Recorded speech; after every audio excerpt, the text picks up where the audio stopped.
Hello friend, সবাই কেমন আছো? আশা করি খুব ভালো আছো। আমিও খুব ভালো আছি। সবাইকে শুভ সকালের অনেক অনেক শুভেচ্ছা আর ভালোবাসা। আমরা সবাইকে টাকার গরম দেখাই, রূপের অহংকার দেখাই, ক্ষমতার দাপট দেখাই, তাই না? তো বন্ধুরা, মৃত্যুর পরে এগুলো কোথায় রাখবে সবাই?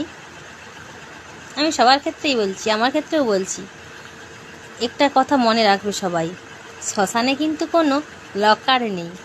তাই আমরা যে এত পরিশ্রম করে সব কিছু করছি, পরিশ্রম করতেই হবে, থাকতে গেলে করতেই হবে, সেটা কথা না। বাট আমরা যে এত অহংকার দেখাচ্ছি, সেগুলো কিন্তু সবই বৃথা। মারা যাওয়ার পর শ্মশানে আমাদের টাকা রাখার মতো কোনো জায়গা নেই, কোনো ব্যাংকও নেই শ্মশানে কিন্তু, তাই না? তাই জন্য এত অহংকার করে কোনো লাভ নেই। তো শেয়ার করলাম কথাটা, তোমাদের কার কথাটা ভালো লাগবে জানি না, বাট এখানটা আজকে ভিডিও বানাতে আসছিলাম, মনে হলো যে তোমাদের সাথে এই কথাগুলো শেয়ার করি, যার জন্য শেয়ার করলাম। তো লোকেশানটা কেমন হয়েছে আর আমার ভিডিওটা, আমার কথাগুলো কেমন লাগলো তোমাদের, একটু কমেন্টসের মাধ্যমে জানিও। ভালো লাগলেও বলো, খারাপ লাগলেও বলো। সবাইকে অনেক অনেক ভালোবাসা। পুরো ভিডিওটা দেখার জন্য সবাইকে অসংখ্য ধন্যবাদ আর অবিরাম ভালোবাসা থাকলো।